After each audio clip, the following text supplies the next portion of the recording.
et non pas ce que les décideurs politiques leur disent quand ils sont devant une caméra. De comprendre ce qui motive les décisions des décideurs politiques. Parce que le décideur politique n'agit que quand il a une pointe là, en travers, en dessous de la gorge. De comprendre pourquoi ils prennent telle décision, pourquoi à tel moment, pourquoi ils font ceci, quels sont les calculs politiques qui précèdent les décisions. Hein, voilà, quelles sont les stratégies que les décisions. Bon, on peut les lire hein, quand on voit les décisions qui sont prises, on peut les lire. Donc, moi, c'est sous cet aspect-là que je base mon live et non pas trop sur le contenu du discours de Paul Biya. Parce que bon, le contenu, c'est un homme politique. Ce qu'il dit n'engage que ceux qui y croient. Et d'ailleurs, comme disait quelqu'un qui disait que c'est peut-être parce que les Camerounais ont tellement d'amour pour Paul Biya qu'un jour le Cameroun se perdra. Quoi. Je dis parce qu'on avale pour argent comptant tout ce qu'il dit, alors que quand on recherche dans l'histoire politique de notre pays depuis 37 ans qu'il est là, une fois qu'il a tenu un discours et il a tenu ses engagements à la règle, on ne retrouve pas.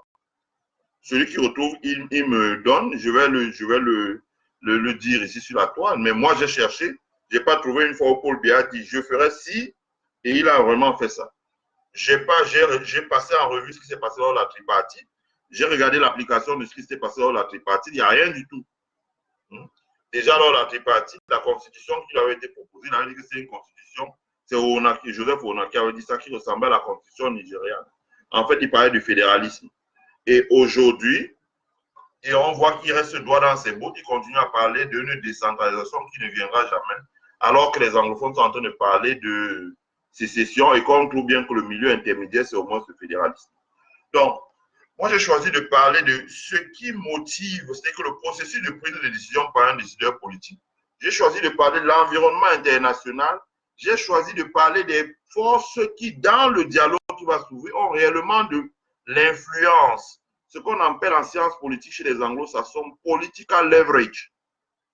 Parce qu'on va faire un dialogue à Yaoundé, on va inviter des gens comme Frundi, des gens comme Kawala. Mais quel est le poids politique de Kawala si ce n'est que le bavardage? Ce qu'on appelle en anglais bargaining power, c'est-à-dire que le pouvoir de bavarder. Mais quel est le poids en termes d'élus? En termes c'est-à-dire que, est-ce qu'un communiqué de Kawala pèse sur quel est le poids du cardinal Toumi aujourd'hui? Quand on sait que l'Église a été considérablement affaiblie, quel est le poids de Fundi? Quand on sait que le SDF, où il s'était replié comme bastion, le nord, souest, sud-ouest, où il s'était replié comme bastion, est pratiquement délabré, quel est son poids politique? En revanche, il y a de nouveaux acteurs qui sont apparus. La brigade anti-Sadina, qui a un poids. Hein? Quand elle pose un acte, ça a des répercussions sur la vie publique camerounaise. Quel est le poids aujourd'hui des leaders, bon, on appelle sécessionnistes, moi j'appelle ambazoniens, en exil? Quel est le poids? Quand on sait, quel est le poids des gens qui sont en grand zéro? Quand on sait qu'il y a énormément de questions. Donc, moi je me fais faire, comme on dit en anglais, a picture, c'est-à-dire une photographie de la scène politique telle qu'elle est, avec les différents rapports de force, et non pas telle que les gens qui n'aimeraient pas perdre leur influence politique voudraient qu'on la voie. Voilà. Donc, c'est de ça que nous allons parler. Donc, déjà, pour commencer, je vais résumer brièvement le discours de Paul Biya. Parce que c'est important, parce que si on dit qu'on va commenter son discours, il faudrait quand même qu'on retienne les points saillants, c'est-à-dire que les principaux points qu'il a abordés dans son discours. Bon, dans son discours, Paul Biya a dit que dès le début de cette crise, il pensait qu'il s'agissait d'une revendication corporatiste des enseignants et des avocats. Les enseignants anglophones se plaignant du fait qu'on envoyait des collègues qui n'avaient pas la maîtrise de l'anglais enseigner l'anglais aux enfants et ça s'est passé mal.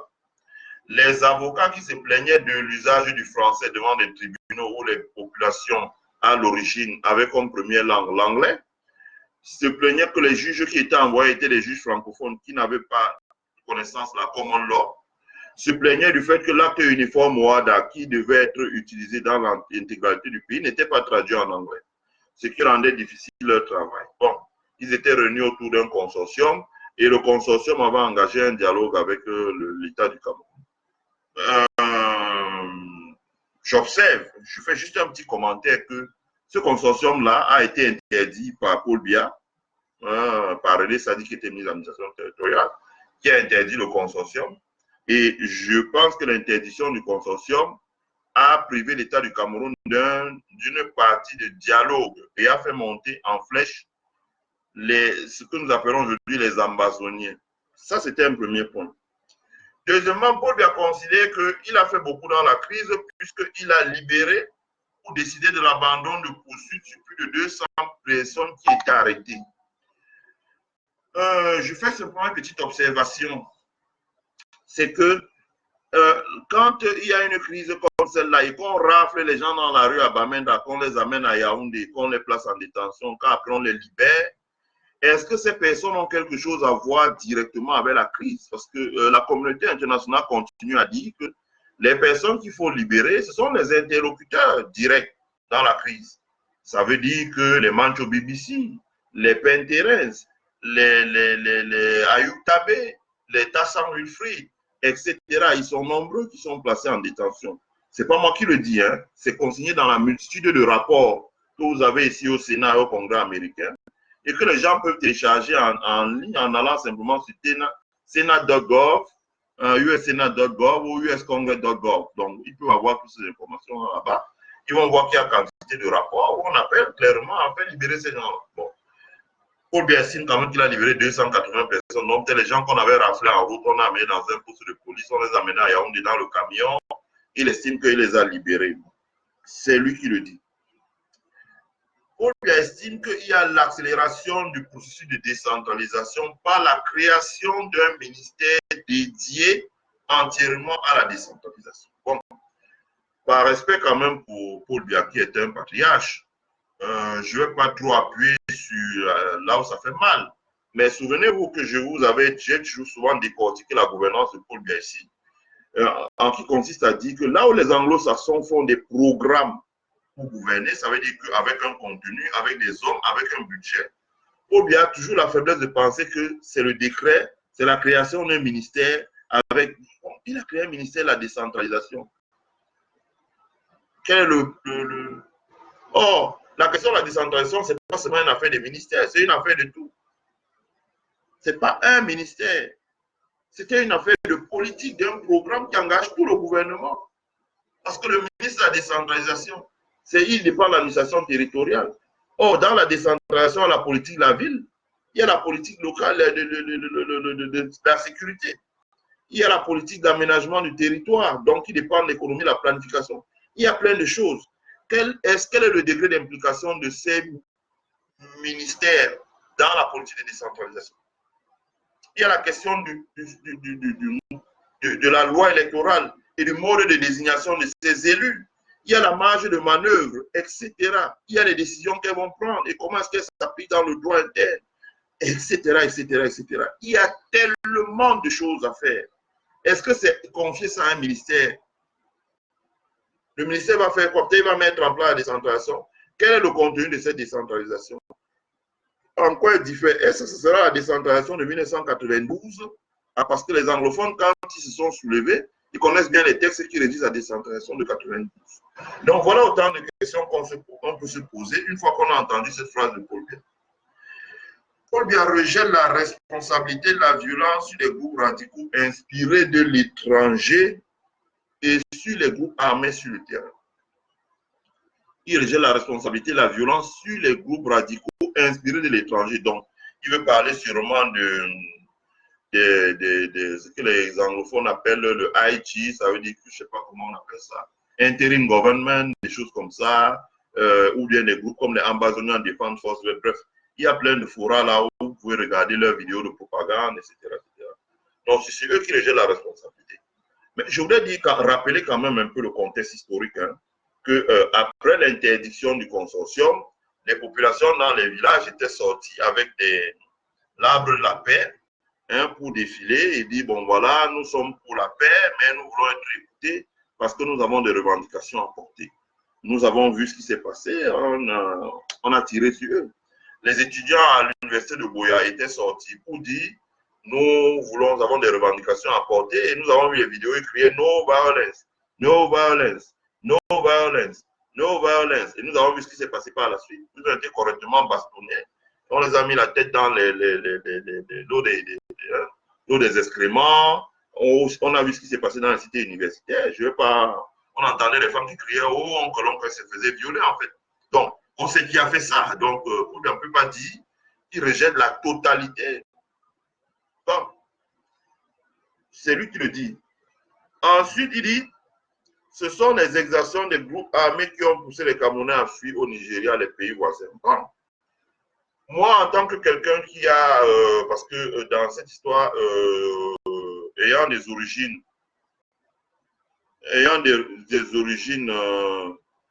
dans la zone anglophone, j'ai quand même beaucoup de parents aussi là-dedans hein, qui ont fui au Nigeria voisin, et qui ont payé, qui n'avaient rien à voir en fait avec la crise anglophone, qui pacifiquement sont restés chez eux et qui ont dû fuir au Nigeria parce que les conditions de vie étaient devenues très difficiles.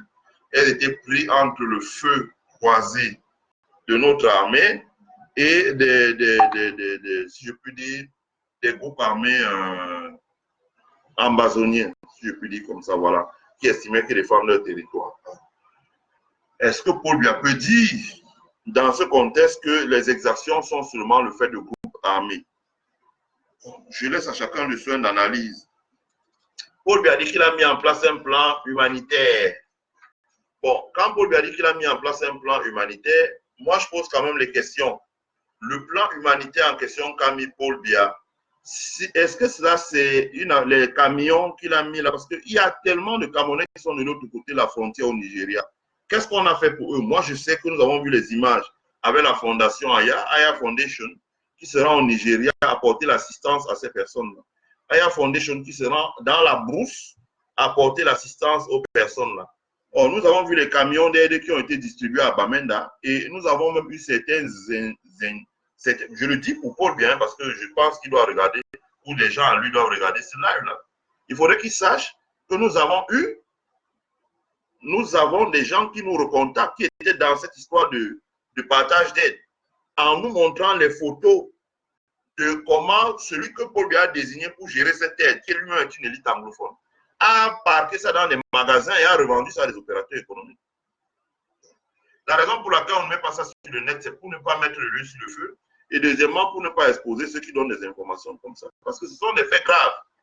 Mais ce sont des faits dont on mettra, un matin, quand celui qui a organisé ça ne sera pas aux affaires, on va exposer ça sur les réseaux sociaux. Parce qu'il n'aura plus de moyens de nuisance. Donc, ça, il faut que Paul Biya le sache. Et Paul Biya dit qu'il a rappelé son attachement à la politique de l'équilibre régional. Hein, voilà, il dit que voilà, il ne pense pas qu'il y a un problème de marginalisation des anglophones au Cameroun.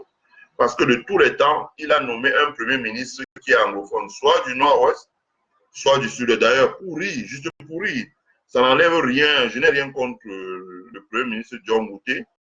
Mais les anglophones, dans certains forats anglophones que moi j'ai vus, estiment que John Ngouté n'est pas du nord-ouest, qu'il est ballon de Mbanga, donc il est du sud-ouest.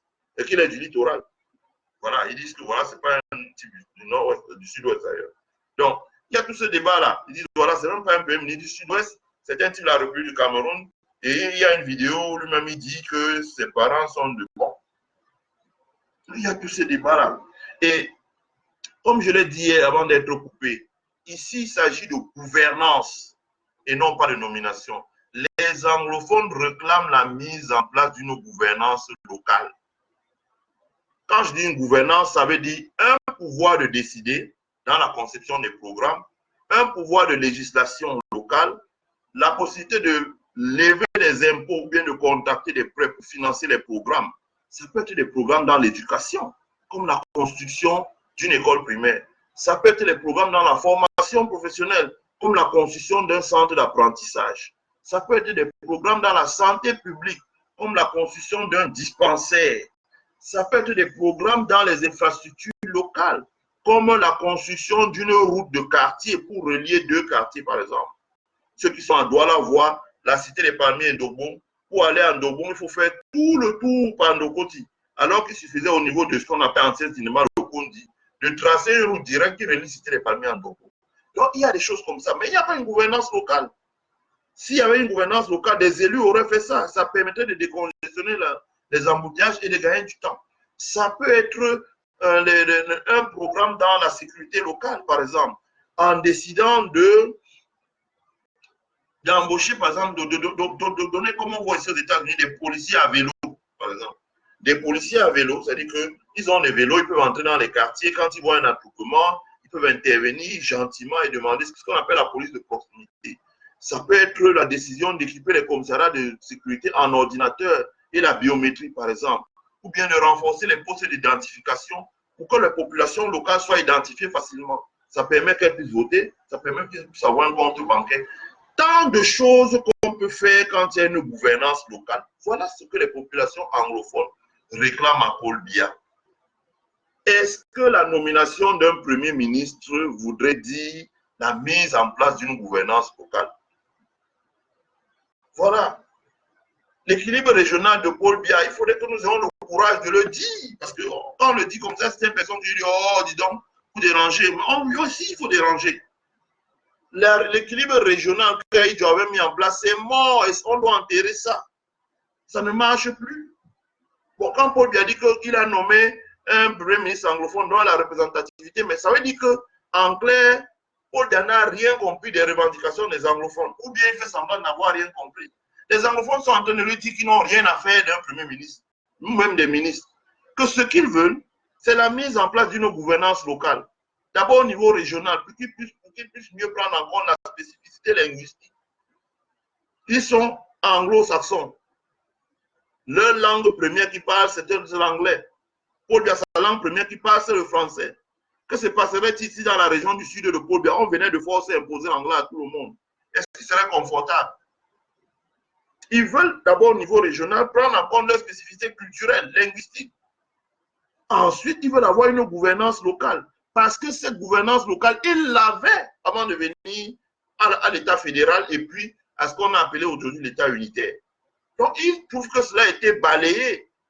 Et quand vous écoutez le discours de quelqu'un comme Joseph Wiba, qui est toujours député à l'Assemblée nationale, il dit voilà, l'administration qu'on nous a apportée se comporte comme des colonial masters. Ça veut dire qu'il y a un plan d'assimilation. Donc, ils voudraient retrouver la capacité de gérer leurs affaires.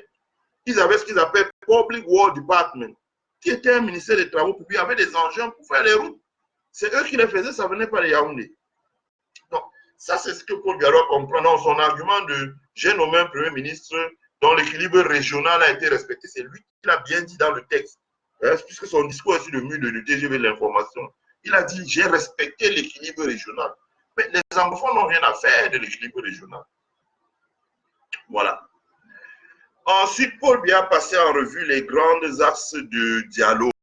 Il y en a plusieurs, hein, mais moi j'ai sélectionné quelques-uns parce que cela m'a semblé fondamental. Non? Il a dit que le dialogue portera sur le bilinguisme. Okay. Il a dit que le dialogue portera sur la diversité culturelle. Il a dit que le dialogue portera sur la cohésion sociale. Il a dit que le dialogue portera sur le retour des réfugiés. Il a dit que le dialogue portera sur la reconstruction. Il a dit que le dialogue portera sur les DDS, ça veut dire que la démobilisation, c'est quoi le désarmement, la démobilisation, la réinsertion. Voilà. Donc, il a parlé de ça et puis il a parlé d'autres points. Bon, moi, j'ai retenu ces points-là. C'est-à-dire le bilinguisme, la diversité culturelle, la cohésion sociale, le retour des réfugiés, la reconstruction des villages, le désarmement, la démobilisation et la réinsertion. Voilà ce qu'il a dit, le dialogue portera dessus. C'est le point ici pour moi de rappeler quelque chose en ce qui concerne de questionner le dialogue. Hein, parce que, bon, c'est bien de dire, bon, voilà, le dialogue. Mais les vraies questions, c'est que vaut un dialogue si ce dialogue n'aboutit pas à la modification de la Constitution qui est la loi fondamentale de notre pays. Je rappelle quand même une chose, que lorsque vous étudiez l'État, la question de l'État, chez des théoriciens de l'État comme Hobbes, il vous dit, un État, c'est un territoire, deux, une population, trois, des institutions, Et 4, pour que tout ça puisse fonctionner, c'est-à-dire que la population, le territoire, les institutions, on met en dessous une loi au-dessus une loi fondamentale qu'on appelle la Constitution. Voilà. C'est comme ça que les grands théoriciens de l'État, comme Hobbes, définissent l'État. Ça veut dire que à chaque fois que la Constitution n'est pas acceptée de tous, parce que la Constitution, c'est elle qui permet le transfert des pouvoirs de tous les acteurs pris individuellement aux institutions. Ça veut dire tous les institutions, l'Assemblée nationale, la présidence de la République, la police, la justice, l'armée, tout ce que vous voulez, etc. etc. L'administration publique. C'est ça qui fait l'État. D'autres appellent ça le contrat social, en l'occurrence Rousseau. Maintenant, que vaut un dialogue quand ce dialogue-là ne touche pas à la Constitution? Parce que la Constitution, c'est dans la Constitution qu'on règle la question de la forme de l'État. C'est dans la Constitution qu'on règle la question historique qui continue à opposer le British Southern Cameroun et ce que les anglo-saxons appellent la République du Cameroun. C'est dans la Constitution qu'on règle la loi électorale au Cameroun, où tout le monde s'accorde à dire qu'elle est dépassée, elle est obsolète. Son fonctionnement n'est pas bon et ça donne des élections catastrophiques. C'est dans la Constitution qu'on règle la question du Cameroun. On fait une photographie du Cameroun tel qu'il est maintenant. Je l'ai déjà dit, vous pouvez monter, vous pouvez descendre. Il y a 5 millions de Camerounais qui ont un bulletin de salaire à l'étranger, payé en devise forte. Il n'y a que 700 000 qui ont un bulletin de salaire à l'intérieur du Cameroun. Le reste, c'est les retraités ou bien c'est les gens qui se débrouillent, comme on dit. Ils ont une occupation. Comment pouvez-vous continuer à ignorer les 5 millions de Camerounais qui sont à l'étranger? Bon, pourquoi bien nous connaissons la raison? C'est parce qu'il estime que les 5 millions de salariés qui sont à l'étranger sont à plus de 90% des anglo-bamis et sont au moins à 80% des bamilekés. Ça, il faut avoir le courage de le dire. La raison pour laquelle Paul Biya continue d'ignorer la question de la diaspora, c'est parce qu'il estime que cette diaspora, elle est à 90% anglo-bamileke et au moins environ 80% bamileke. Donc, ça lui fait un problème. Donc, il dit, voilà, les réincorporer dans le jeu social, économique et politique, c'est donner un leverage à une ennemie. Donc, là où il faudrait voir les Camerounais, ils ne voient pas les Camerounais, ils voient une ennemie.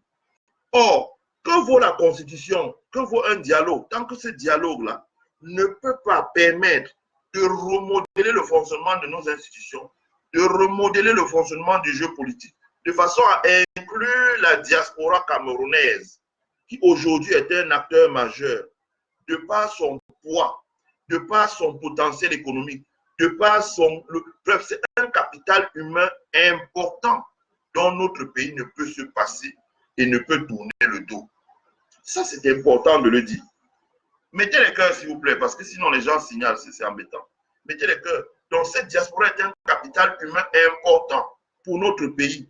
Alors, quelle est la place de cette diaspora avec des trucs comme la double nationalité, avec le fait qu'ils ne peuvent pas être inclus dans le jeu politique local, avec le fait qu'ils ne sont pas représentés devant les institutions comme l'Assemblée nationale, le Sénat, etc. Devant le fait qu'il n'y a pas un conseil des Camerounais de l'étranger. Bref, il y a énormément de choses. Alors, que vaut ce dialogue-là tant qu'il ne peut pas toucher à la Constitution? Que vaut ce dialogue tant qu'il ne peut pas examiner la question de l'alternance politique pacifique à la tête de notre pays et de le mettre dans la Constitution? Quand on continue à entendre les discours comme un Bamileke ne sera jamais président ici, sinon l'armée va prendre le pouvoir. On entend ça dans notre pays. Mais alors qu'il y a une Constitution, vous dites ça dans un pays comme la Chine, vous êtes fusillé. Xi Jinping, qui est le président de la Chine, c'est un civil. Demandez à un général chinois de se lever et dire, oh, une personne de telle région en Chine ne peut jamais prendre le pouvoir. On lui enlève ses galons, on le juge, on le demande à la cour martiale et il passe au peloton des institutions. C'est la haute trahison. Mais chez nous, on lit des activistes comme Onangini, comme Kalis Beyala, comme Francine Ben, qui en fait est le journaliste Ernest Obamanana, comme Patrick Mbala, tous ces les Kamé. Vous avez même vu qu'il a fait un live en tenant une machette pour dire je vais couper les Bamileke. Il fait actuellement l'objet de poursuites. Que vaut un dialogue si on ne peut pas inclure la diaspora? Si on ne peut pas définir les conditions d'une alternance pacifique pour éviter que le pays vacille si demain Paul Biya n'est pas là? Que vaut un dialogue si on ne peut pas régler la question du bilinguisme au plan national? Par exemple, des petits pays comme le Rwanda à côté l'ont fait. Des pays comme la République démocratique du Congo sont en train de le faire en seulement 7 mois de gouvernance de Tshisekedi avec une opposition au gouvernement. Donc, des petits pays comme ça arrivent à le faire.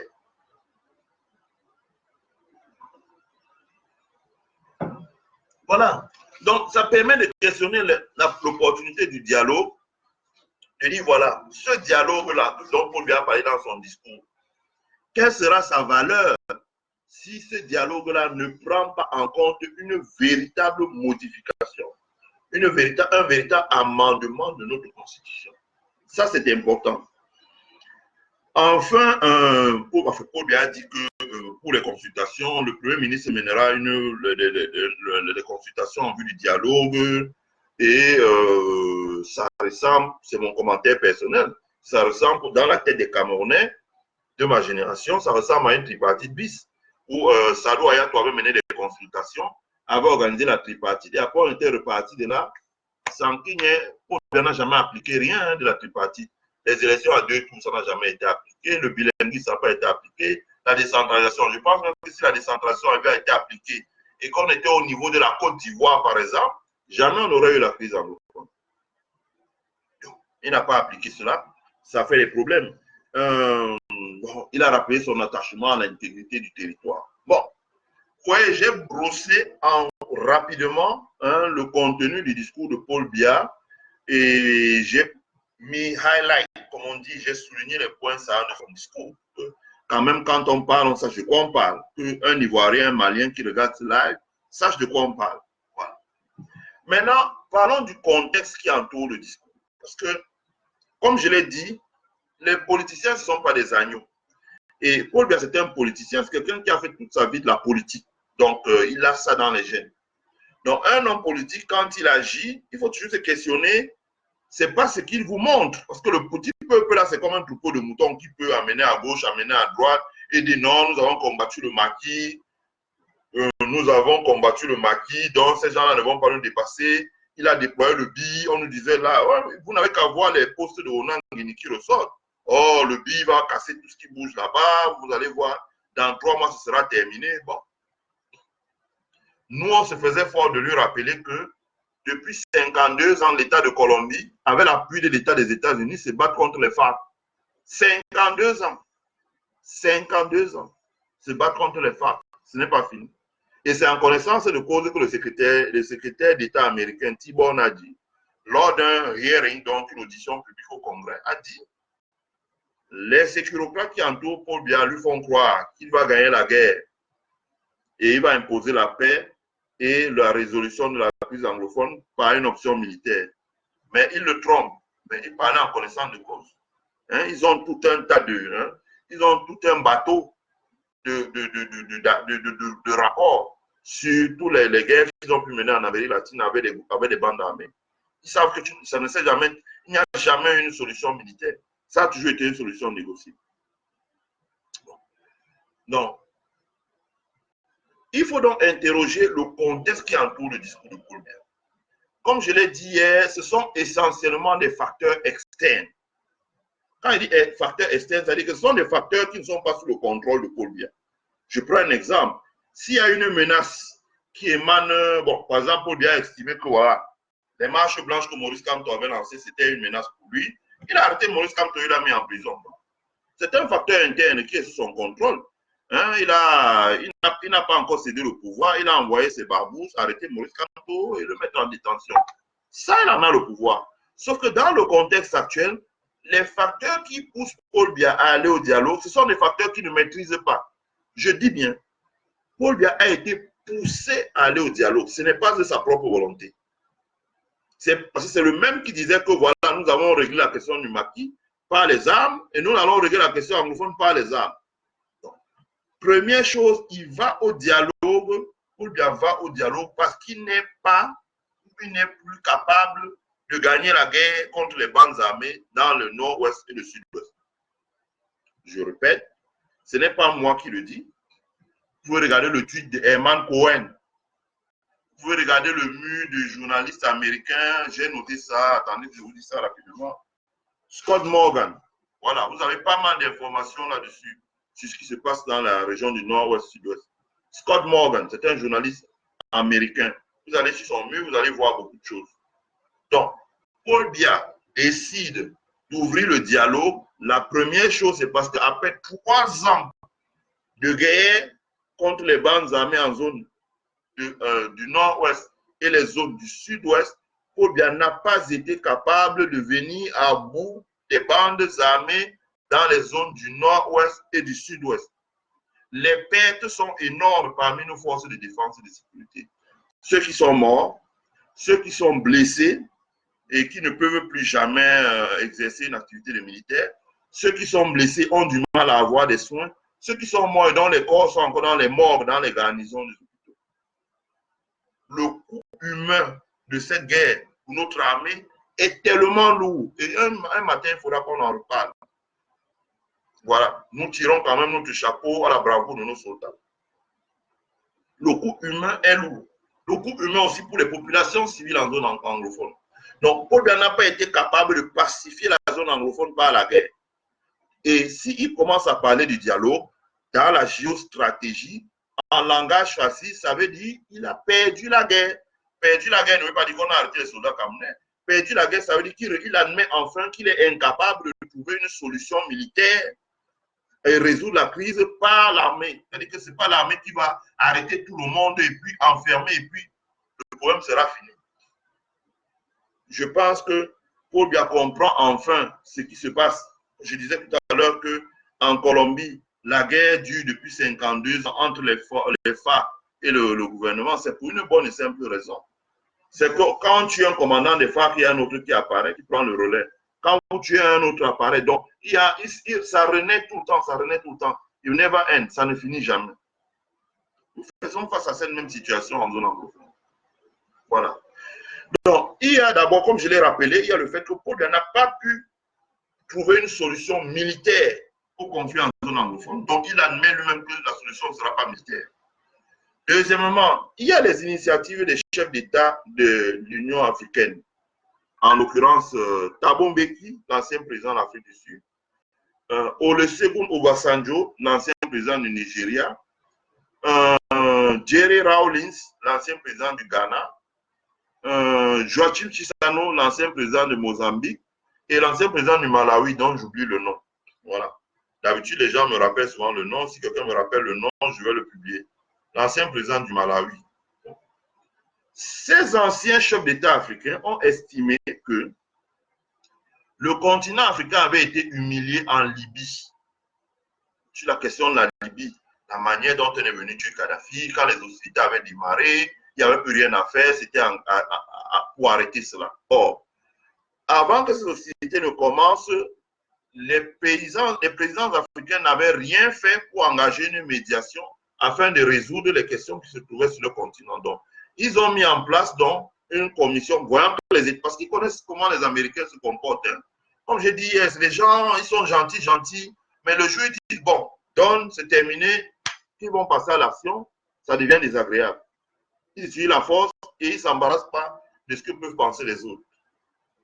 On a vu en RDC, quand ils en avaient marre d'envoyer des émissaires voir Kabila, ils ont déplacé 180 hommes avec le matériel de pointe au Gabon pour capturer Kabila. Kabila a compris qu'il fallait partir, sinon on allait l'arrêter et le déporter à la CPI. Donc, les anciens chefs d'État africains, pour prévenir ça, et c'est exactement ce qui s'est passé en RDC, où on a vu et les Denis Sassou Nguesso, on a vu en RDC et les Joao Lourenço, on a vu en RDC et c'est désagréable les gens qui mettent les têtes de mort là. Pourquoi vous faites ça? Pourquoi vous faites ça? S'il vous plaît, mettez les cœurs, vraiment c'est désagréable. Si vous n'avez rien à faire, restez chez vous, restez tranquille, allez boire une bière. Ne venez pas sur un live comme ça, on va expliquer les choses, nous bombarder les têtes de mort et pour interrompre le live. S'il vous plaît, mettez les têtes de les cœurs, mais c'est pas possible. Pourquoi vous pouvez faire ça? C'est quoi cette méchanceté là? Bon. Paul Biya, donc, comme je disais, les chefs d'État africains dans la région, quand il y a eu le dossier de la RDC, les chefs d'État congolais, les chefs d'État Denis Sassou Nguesso, les chefs d'État angolais, Joao Lourenço, les chefs d'État zambiens, les chefs d'État rwandais, Kagame, etc., Kenya, Uhuru Kenyatta, ont beaucoup travaillé, Sud-Africains, Zuma, ont beaucoup travaillé au niveau diplomatique pour éviter une intervention musclée de la communauté internationale. On s'aperçoit que quand vous lisez, vous écoutez beaucoup les diplomates américains ou ailleurs, vous lisez les trucs de Broken Edu, l'une des faiblesses de la CEMAC, c'est que la CEMAC est un nain diplomatique. La diplomatie interne, au sein des États, la CEMAC ne fonctionne pas.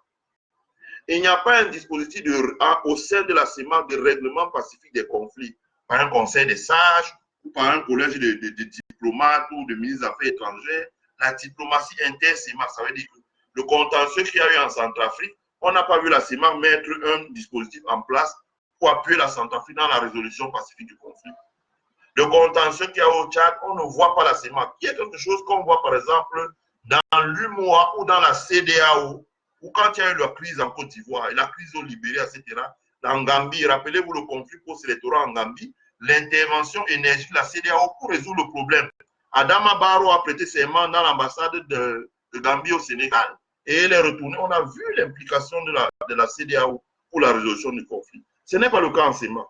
Et parce que ce n'est pas le cas en CEMAC, les chefs d'État africains ont donc mis en place un forum des chefs d'État africains qui a débattu des questions du Cameroun et qui avait l'intention de rencontrer Paul Biya pour deux choses.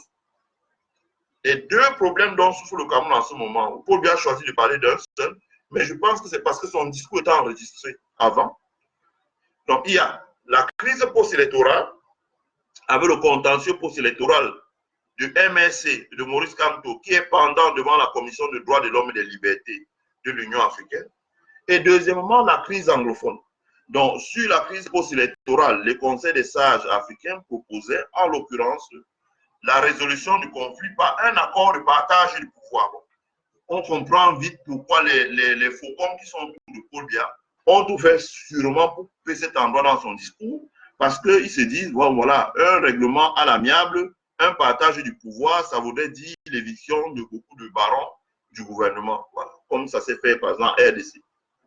Ensuite, le Conseil des sages, là, donc les Obasanjo, Thabo Mbeki, Jerry Rawlings, Joachim Chissano, avaient l'intention de rencontrer aussi Paul Biya pour lui faire entendre raison sur le dossier de la crise au nord-ouest, de jouer la médiation pour mettre les acteurs autour de la table et essayer de régler le conflit au nord-ouest et au sud-ouest entre les ambazoniens, les fédéralistes et l'État du Cameroun.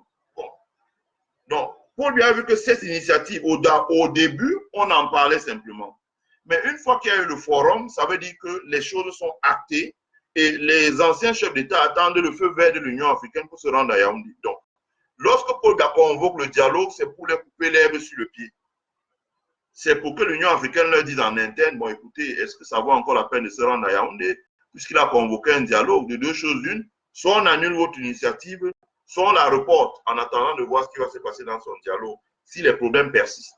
Donc, il y a d'abord, comme vous comprenez bien, le politicien ne se lève pas et il vient parler à la télévision comme ça.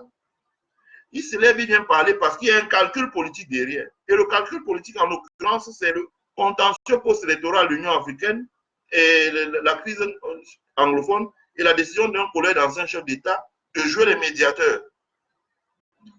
Deuxième chose, il y a la décision des Nations Unies. Les Nations Unies sur l'impulsion des États-Unis, les Nations Unies, ça veut dire l'ONU, l'Organisation des Nations Unies, sur l'impulsion des États-Unis, étaient prêts à examiner le dossier Cameroun lors de sessions formelles, cette fois-ci, non plus informelles, mais formelles du Conseil de sécurité des Nations Unies. Ça veut dire que quoi? Ça veut dire, surtout les Américains, parce que lorsque Karine Bass s'est rendue à Yaoundé, elle est tellement, pour ceux qui sont allés plusieurs fois au Congrès rencontrer Karine Bass, elle est tellement attachée, l'honorable Karine Bass,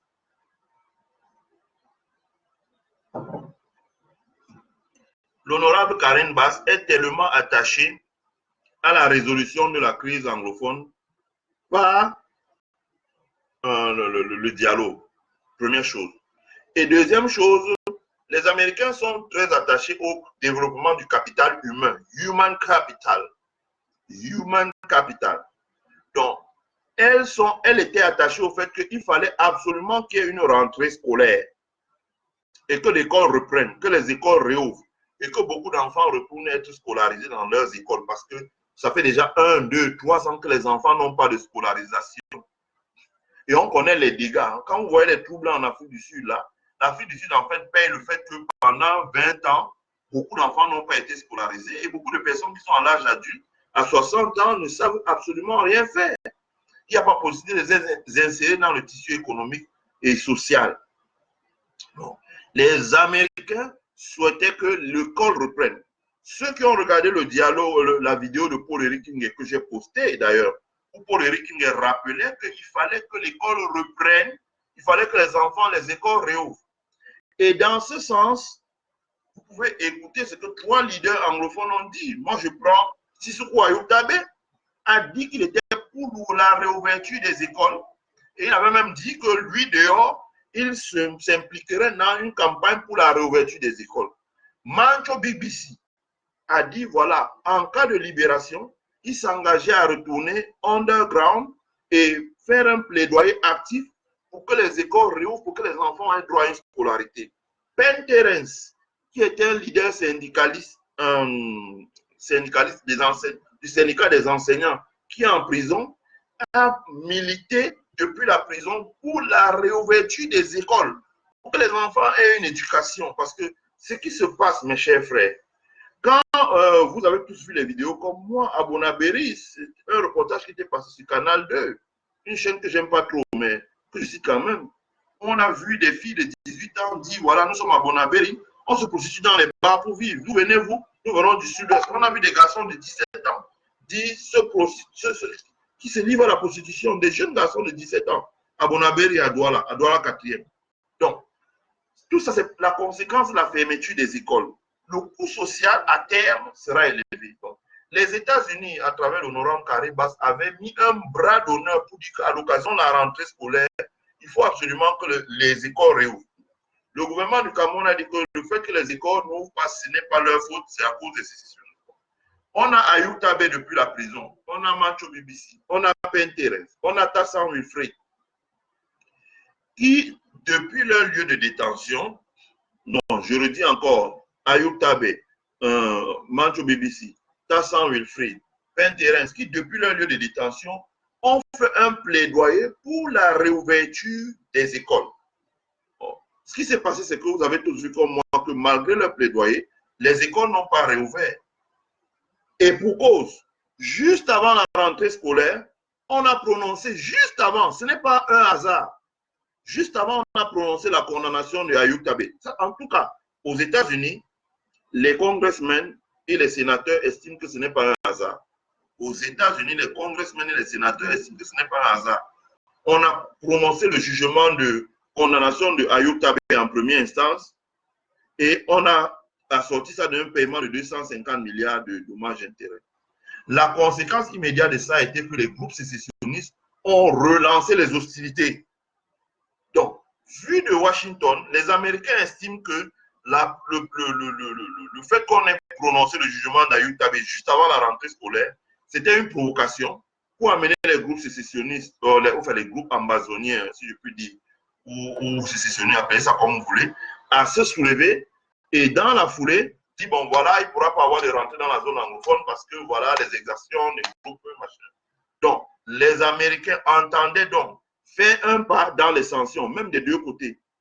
Donc, le gouvernement camerounais, en convoquant le dialogue, a voulu couper l'herbe sur le pied des États-Unis qui devaient engager le Conseil de sécurité. Mais je vais démontrer plus tard que ce n'est pas joué parce que les Américains, ils ont la montre, ils ont le temps. C'est-à-dire qu'ils ont le temps. Un peu Paul lui a la montre, ça veut dire que ça tourne comme ça va faire un cycle, ça va s'arrêter. Mais eux, ils ont l'espace. Donc, pour eux, ils considèrent que ce n'est que partie remise. Voilà. Ensuite, il y a le lobbying de la diaspora. Parce que l'une des personnes qui, désormais au Cameroun, aura affirmé son poids politique, social, économique dans cette crise, c'est la diaspora. Le political leverage de la diaspora camerounaise aujourd'hui est supérieur au political leverage de certains partis politiques. Moi, je prends l'exemple, Frundi qui bavarde beaucoup. Que vaut le political leverage de Frundi par rapport à ce qu'on appelle interim government qui est en exil? Ils ont les ressources financières, ils ont les hommes, ils ont les connexions. Frundi a quoi? Je veux dire que ce n'est pas qu'on les soutient, mais je veux dire qu'on essaie de donner une picture, comment dire, une photographie en anglais. Une photographie de la carte du Cameroun telle qu'elle est aujourd'hui. La diaspora a pesé de tout son poids. On a regardé la diaspora intervenir au Parlement européen. Et au Parlement européen, la diaspora s'est exprimée, elle a parlé, elle a porté la voix. Vous avez suivi, les députés européens ont reçu au sein de la Commission européenne à Bruxelles, entourés des parlementaires et des représentants des commissaires européens. Ils ont reçu Boris, Berthaud, Florent Noumongaïep, la twin, là, elle s'appelle, c'est quoi, de Monte Carlo. Ils ont reçu,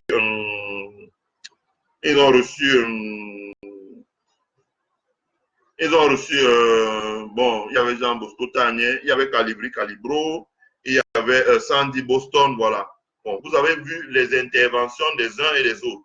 Chacun a parlé, hein. Chacun a parlé devant les parlementaires européens.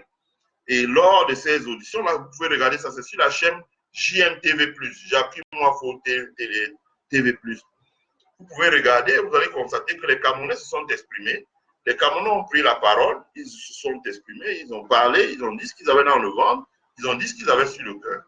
Et il en ressort que les parlementaires européens ont pris conscience de la nécessité d'accélérer le processus de prise de sanctions. La dame l'a dit, elle a dit, bon, ce qui nous embête encore, c'est que s'il n'y a pas une initiative d'abord à l'intérieur, ils vont dire que c'est l'impérialisme, etc., etc. Et c'est là où je vais en parler tout à l'heure pour le dialogue de Paul Biya. Il faudrait qu'il comprenne que c'est la dernière chance pour lui. Parce que justement, ce que les grandes puissances étrangères attendaient, c'est ce dialogue-là. Parce qu'une fois que si ce dialogue-là n'aboutit pas sur des décisions qui stoppent la crise, là, ils vont dire, bon, écoutez, nous sommes obligés d'intervenir parce qu'il n'y a pas pu avoir une initiative concrète à l'intérieur.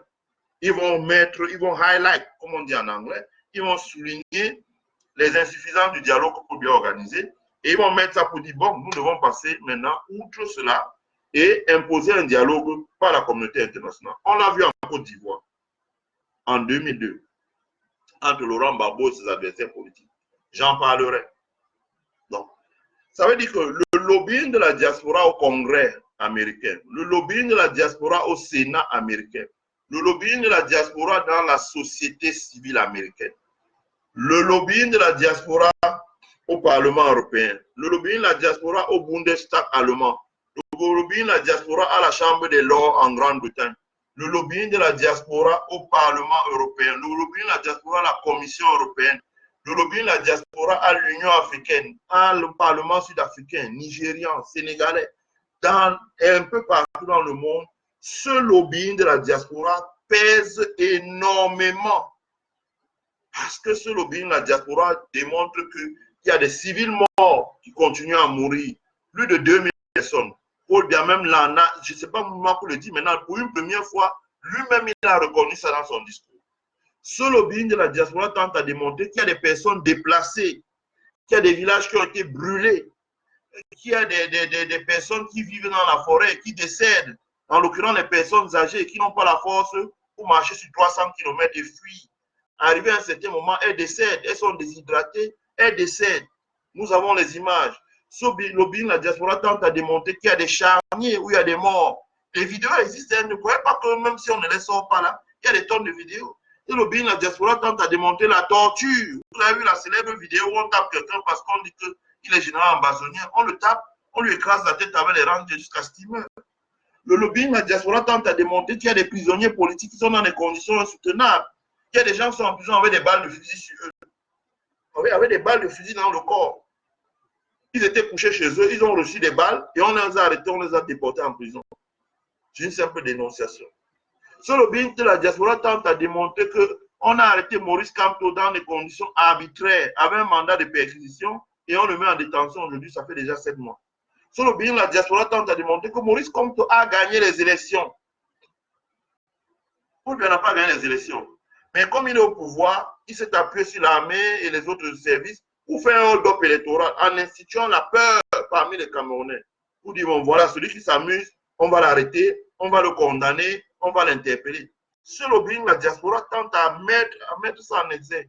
Ce lobbying, la diaspora tente à démontrer que la fraude électorale, c'est ça qui est l'essence même des élections au Cameroun. C'est-à-dire que quand on fait les élections au Cameroun, le gouvernement se fiche pas mal de ce qu'on mettait dans les votes. Lui-même, il remplit ses propres PV là. Et il signe, même s'il n'y a pas vos signatures, il remplit même vos signatures, il signe à votre place. Et il dit que c'est ça qui compte. Donc, il dit les PV de l'ECAM qui comptent. Le lobbying de la diaspora tente à démontrer que désormais au Cameroun, s'il vous plaît, mettez les cœurs. Purée. Ce lobbying de la diaspora tente à démontrer que désormais au Cameroun, nous avons autant de problèmes politiques qu'il faut résoudre. La gouvernance locale qui n'est pas mise en place. Ce lobbying de la diaspora tente à démontrer que la diaspora camerounaise, c'est des millions de Camerounais qui sont totalement exclus quand ils prennent la double nationalité. Alors même que tous les gens qui sont au pouvoir à Yaoundé, tous les gens qui sont au pouvoir à Yaoundé ont la double nationalité. Et on connaît comment ils ont cette double nationalité. Ils viennent faire les enfants avec les femmes ici à l'étranger. Ils pompent les enfants comme ça, les enfants illégitimes. Ils divorcent avec leurs femmes au Cameroun. Ils voyagent, ils vont à Paris, ils prennent une femme qui est avocat, qui est médecin ou machin. Ils font 2, 3 enfants avec eux. Et en contrepartie, cette femme a la nationalité française. On leur donne les papiers français maintenant. Ils ont des cabinets là qui négocient. On leur donne des passeports européens. Et ils rentrent au Cameroun maintenant. Non, ils peuvent sortir. Le cas, partant, c'est quelqu'un comme Essimi Meignet. Essimi Meignet était ministre au Cameroun alors qu'il était américain. Les I. Michel Fosso, les Amatou Toumouna, tous ces gens ont des passeports étrangers. Tous ces gens. Les ambassadeurs, dites-moi comment ils ont pu fuir le Cameroun. Quand il sort du Cameroun, il traverse, il tombe en Guinée équatoriale. Est-ce qu'il va demander un visa pour se rendre en France? Non. Il sort son passeport européen, il prend l'avion, il voyage, il rentre dans son pays d'origine. Paul Biya même qui a un passeport étranger, un passeport suisse et européen, puisque sa femme est française. Donc, ils ont des passeports, mais ils mettent des lois pour interdire aux enfants des autres qui ne demandent qu'à rentrer pacifiquement chez eux pour mettre en place des projets industriels, pour mettre en place des projets agricoles, pour mettre en place des projets d'ouverture d'universités privées, pour former les gens peut-être dans l'ingénierie, la technique, l'ingénierie, la construction, etc., etc., etc. Ils mettent en place des lois pour barrer la voie aux enfants des autres. Tout cela a été porté par la diaspora en termes de lobbying. Je dis ça parce qu'il y a un discours flottant dans l'air au Cameroun qui tente à dire, oh là là, vous la diaspora, là, vous êtes les ennemis du Cameroun. Mais j'en ris, moi. J'en ris. Au contraire, la diaspora travaille à libérer le Cameroun à travers ce lobbying. Et ce lobbying de la diaspora a porté. Puisqu'on voit bien que le gouvernement camerounais a mauvaise posture à Washington.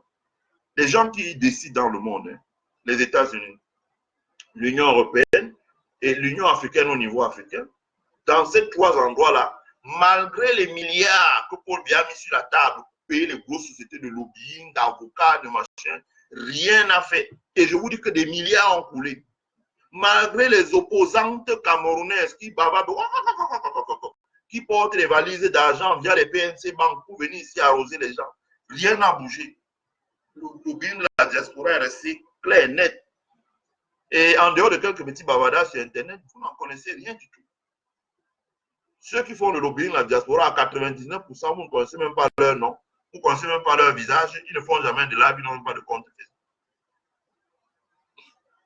Ceux qui vraiment décident dans le lobbying, la diaspora, ce n'est pas ceux qui bavardent sur les réseaux sociaux. Là. Donc, là aussi, Paul Biya, le lobbying, la diaspora a pesé énormément. Et on a vu que l'Union européenne voulait, qui a déjà des résolutions, en joignant des sanctions, avait dit, voilà, nous allons mettre en place des parlementaires européens. Ces parlementaires vont voyager au Cameroun, et au retour du Cameroun, on va avoir une réunion avec le commissaire européen pour voir si cela va se faire. Bon. Ensuite, Paul Biya aussi a peur d'une chose, c'est que les États-Unis se sont désormais donné les moyens, parce que je dis une chose, c'est que la résolution au Ben Cardin, au Sénat américain va passer. Ça, je le dis aux Camerounais. La résolution Ben Cardin au Sénat américain va passer. Et comme c'est une bipartisane résolution, ça veut dire que c'est une résolution qui a été rédigée à la fois par les démocrates et les républicains. Cette résolution bipartisane va passer. La conséquence immédiate de cette résolution, c'est que les États-Unis auront un deuxième leverage pour agir de manière unilatérale au Cameroun. Ils s'en sont donné les moyens. La raison pour laquelle ils vont doucement, c'était de voir comment Paul Biya va agir. Donc, les USA ont désormais la possibilité d'agir par le Conseil de sécurité et ils ont la possibilité d'agir directement parce qu'ils ont un bill, donc une loi sur la table. La loi contiendra les mesures appliquées, contiendra les budgets, contiendra les forces qui seront impliquées pour appliquer cette décision. Je rappelle que c'était un bill qui a été utilisé pour dégager Kadhafi en Libye. Donc, Paul Biya, qui est un politicien, il est au courant de tout ça. Peut-être les Camerounais qui marchent dans la rue, avec le soleil qui les tape dessus, les embouteillages, ils ne sont pas au courant. Paul Biya est au courant de tout ça. Et c'est parce qu'il est au courant de tout ça qu'il s'est levé subitement un matin, il s'est dit, bon, là, ça commence à aller très fort. Là. Il s'est levé un matin et dit, voilà, je convoque le dialogue. Il ne convoque pas le dialogue parce qu'il aime les Camerounais. Il convoque le dialogue parce qu'il y a un ensemble de... Il a le feu aux fesses, comme on dit au quartier. Enfin, il y a la situation économique. Le coût du dollar. Pourquoi je dis le coût du dollar et le coût de l'or? Pourquoi je dis le coût du dollar? Parce que l'économie du Cameroun est une économie extravertie. Mettez les cœurs, s'il vous plaît. Mettez abondamment les cœurs. Si vous voulez sauver le live. Sinon, s'il s'arrête, on va exit comme hier. Le Paul Biya a la question comment on dit ça? Il y a la question économique, le coût du dollar. Les Américains sont lancés dans un trade deal avec les Chinois. Donc, ils veulent essayer de remodeler leur relation économique avec la Chine. Et l'un des moyens qu'ils ont de faire pression sur la Chine, c'est de faire baisser le coût du dollar pour dévaluer les actifs financiers de la Chine dans le monde. Deuxième chose, Trump pense que le cycle de croissance économique s'essouffle déjà. Et pour gagner les élections, il a besoin de relancer les investissements. Donc, il va essayer de baisser le coût du dollar pour lancer les exportations, de la même manière qu'il a baissé les taux d'intérêt pour lancer les investissements. Donc, pour que les gens puissent emprunter beaucoup plus de crédit. La conséquence de ça, c'est que le gouvernement camerounais va perdre dans les mois qui viennent des devises, notamment les devises issues de la vente du pétrole. Je prends un exemple simple. Si le coût du dollar baisse de 10% et que le coût du pétrole baisse de 10%, Paul Biya en difficulté. À défaut du pétrole, il avait la solution des mines. Mais tous les projets miniers camerounais sont à l'arrêt parce que quand Donald Trump est arrivé aux États-Unis, il a cassé une partie des régulations qu'il y avait notamment les régulations environnementales qu'il y avait pour l'exploitation minière qui rendaient que les coûts étaient au-dessus, n'étaient pas réalisables. Il a cassé une partie de ces réglementations.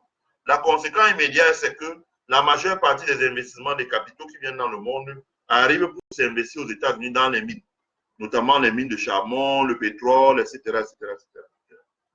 Parce que, par exemple, ce qui empêchait d'exploiter le pétrole aux États-Unis, c'était le pétrole de schiste, c'était la régulation.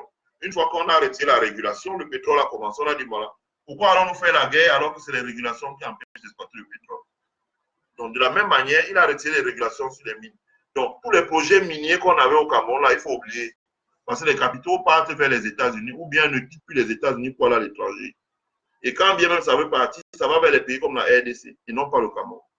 Donc, là encore, Paul Biya perd les devises qu'il escomptait. Hein, quand vous lisez tout le discours économique au début des années 2010, il perd ces devises-là. Troisième chose, les réserves, le stock d'or. Le stock d'or. Vous avez vu même l'exploration de l'or qu'on a lancé à l'est du Cameroun pour rechercher de l'or parce qu'on voulait constituer le stock d'or. Sauf que l'or est passé de 137 $ l'once à 67 $. C'est-à-dire que le coût de l'or a baissé de plus de 50%. Ceux qui veulent pas aller sur MarketWatch ou sur Boursorama et tapent ETF l'or, ils voient que l'or a baissé de près de 50%. Donc, ça veut dire que la valeur du stock d'or du Cameroun est même en dessous de son coût de production. Donc, ça veut dire que Paul Biya ne peut pas utiliser les talons d'or pour lever de l'argent dans le monde en ce moment. Donc, ça lui rend la situation économique extrêmement compliquée et difficile, dans le sens où il va y avoir de moins en moins de devises. Nous avions déjà une crise des devises. Et pour régler la crise des devises, les États de la CEMA se sont entendus. Elles ont demandé aux banques commerciales de fermer les cash réserves qu'elles avaient à l'étranger et de rapatrier l'argent. Donc, ils avaient deux leviers de suivi. Ils ont déjà utilisé un, parce que les 4 000 milliards là, ou 5 000 milliards là, Au plus tard, fin janvier, ce sera déjà consommé. Ce sera déjà consommé. Déjà, on est même encore en septembre. Au mois de novembre, il y aura déjà encore de l'électricité dans l'air. Les banques vont commencer encore à mettre la pression, les opérateurs économiques vont paniquer. Donc, Paul Biya, qui est président, il le sait. Il a les rapports qu'on lui remonte. Il consulte les gens. Il est un secrétaire général, la présidente numéro 2, qui s'occupe des affaires économiques. Donc, il reçoit Tawamba, le patron du patronat, et il parle. Il reçoit le directeur de la Banque centrale par une porte dérobée, et il parle. On dit, bon, écoute, fin novembre, là, vraiment, ça va être dur, on ne va pas pouvoir. Les banques vont pouvoir, ça va être l'affolement, etc. Donc, il est conscient qu'il faut déterrer les taux pour qu'éventuellement la communauté internationale, parce que quand il est dans une situation comme ça, les gens disent, mais pourquoi les Américains n'interviennent pas? Mais vous savez très bien que les États-Unis sont au conseil d'administration de la Banque mondiale et du Fonds monétaire. Un petit coup de fil et tous les prêts seront bloqués. On va vous dire, bon, revenez demain, revenez demain, revenez demain. Oh, vous voulez 100 milliards, revenez demain, revenez demain. Parce que Maurice Kamto a introduit une requête voilà, au conseil à la Cour africaine des droits de l'homme et des libertés, au Conseil africain des droits de l'homme et des libertés. La BAD dépend des actions du système des États-Unis, la Chine, etc. Mais dépend aussi surtout de l'Union africaine parce que c'est une institution multilatérale africaine. Ce qui va se passer, c'est que pour bien être en délicatesse à l'Union africaine, la BAD aussi va traîner les pieds pour décaisser de l'argent. Ça fait que le gouvernement camerounais a de vraies difficultés économiques. Difficultés dues à l'extraversion de notre économie. Mettez massivement les cœurs, s'il vous plaît. Sinon, on ne risque pas d'aller au bout. Alors qu'il y a beaucoup de bonnes choses à vous expliquer là. On risque de... C'est-à-dire que l'économie... Nous ayant une économie massivement extravertie, si d'ici la fin d'année, il n'y a pas quelque chose qui est fait pour que nous puissions avoir les devises pour pouvoir financer les importations de médicaments, les importations de matières premières pour l'industrie, les importations de pièces de rechange, les importations de véhicules, les voyages des commerçants camerounais qui vont se débrouiller à Dubaï, etc., etc.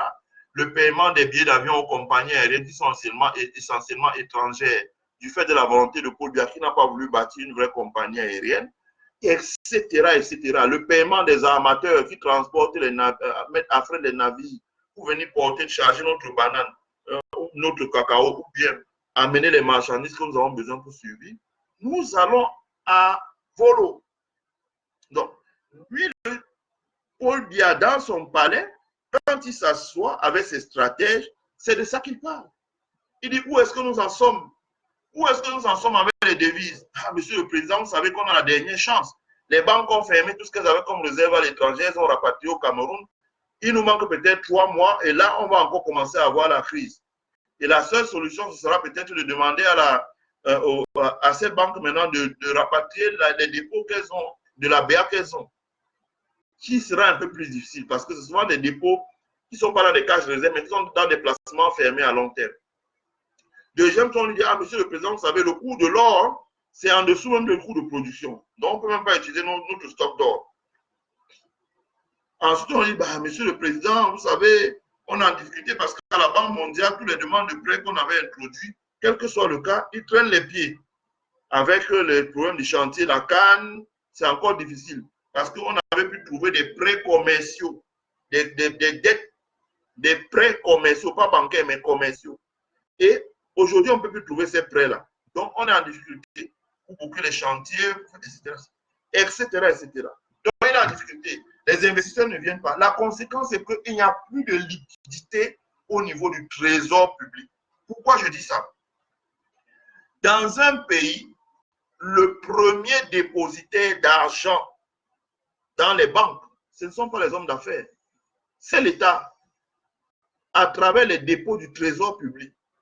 Or, quand vous allez aujourd'hui dans les régies financières au Cameroun, dans les marchés, dans les ministères, tous les gens font les marchés, ils vous disent qu'on ne paye plus les gens. Les factures sont bloquées. Les gens qui avaient des factures, des arriérés, ou des factures en cours, ou bien les règlements en cours, les décaissements, etc. Les gens qui avaient les frais de mission, les perdièmes, les machins. On ne paye plus les gens. Il y a des arrêts de factures comme ça. Parce qu'il n'y a pas de liquidité. Et la conséquence de ça, je l'ai déjà expliqué dans un live précédent, c'est que comme on ne paye pas les gens, la conséquence, c'est que les entreprises n'étant pas payées, ne pourront pas payer les impôts. Et si ces entreprises ne peuvent pas payer les impôts, ce qui va se passer, c'est que les recettes fiscales vont baisser. Et si les recettes fiscales baissent, l'État aussi aura moins d'argent. En fait, pour régler la question, il faut réinjecter la liquidité dans le circuit. Sauf que, comme Paul Biya en délicatesse avec la communauté internationale, en l'occurrence, les deux premiers bailleurs de fonds du Cameroun, que sont les États-Unis et l'Union européenne, il est en grosse difficulté avec eux. Il ne parvient pas à avoir l'argent. Il pouvait encore avoir un souci au niveau de l'Union africaine, avec la Banque africaine de développement ou les International Finance Corporation. Mais là encore, il est bloqué. Parce que il y a un contentieux électoral pendant devant l'Union africaine, au Conseil des droits de l'homme et des libertés. Parce qu'il y a une initiative des chefs d'État africains parrainée par l'Union africaine pour empêcher que les États-Unis n'interviennent avec le marteau dans nos affaires. Et Paul Biya esquive. Donc, il dribble un peu comme ça. Ça fait que on n'a pas l'argent. Et on n'a pas l'argent. La conséquence de ça arrive petit à petit, c'est qu'on va se lever un matin, comme en Grèce, avec des banques commerciales qui ont fermé, parce qu'elles n'ont pas de trésorerie pour décaisser et faire face aux besoins de la clientèle. L'État a emprunté massivement dans les banques, il n'a pas l'argent pour payer. L'État a emprunté sur les marchés financiers, dont l'épargne locale, donc dans les banques, les dépôts des banques, des dépôts des Camerounais et les avoirs des banques.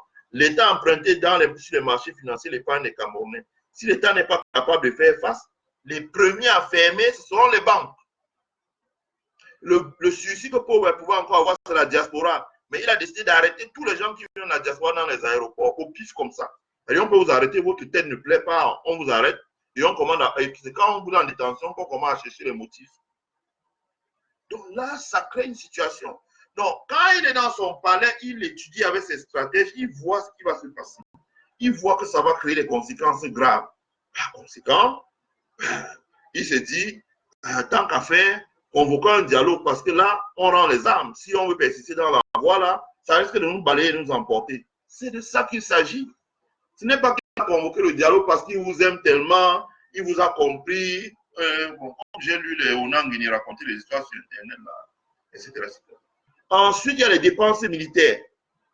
Les dépenses militaires du Cameroun sont à 70% au moins libellées en devises. Il faut importer les armes, il faut importer les munitions, il faut assurer la maintenance, donc, en l'occurrence de la logistique, la maintenance des avions de ravitaillement, les avions de transport et tout.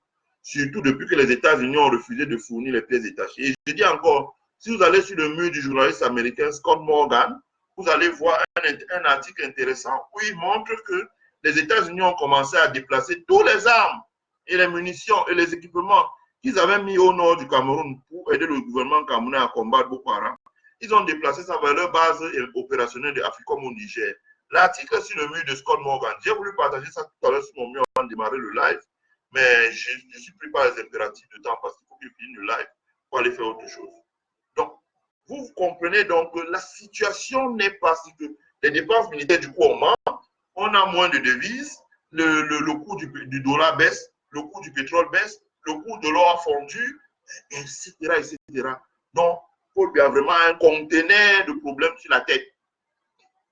Et c'est parce qu'il a un conteneur de problèmes sur la tête qui sont des facteurs externes sur lesquels il n'a pas d'emprise, il n'a pas un pouvoir de décision, il ne peut pas agir, il ne peut pas changer le cours des choses. Il a décidé de convoquer le dialogue. C'est important de le dire. Donc le dialogue, c'est simplement un moyen de désamorcer temporairement, je dis bien, le dialogue qu'il a convoqué. C'est un moyen de désamorcer temporairement une crise qui est latente. Voilà. Bon, vous avez noté aussi comme moi que Paul Biya n'a pas parlé de Maurice Kamto dans son discours.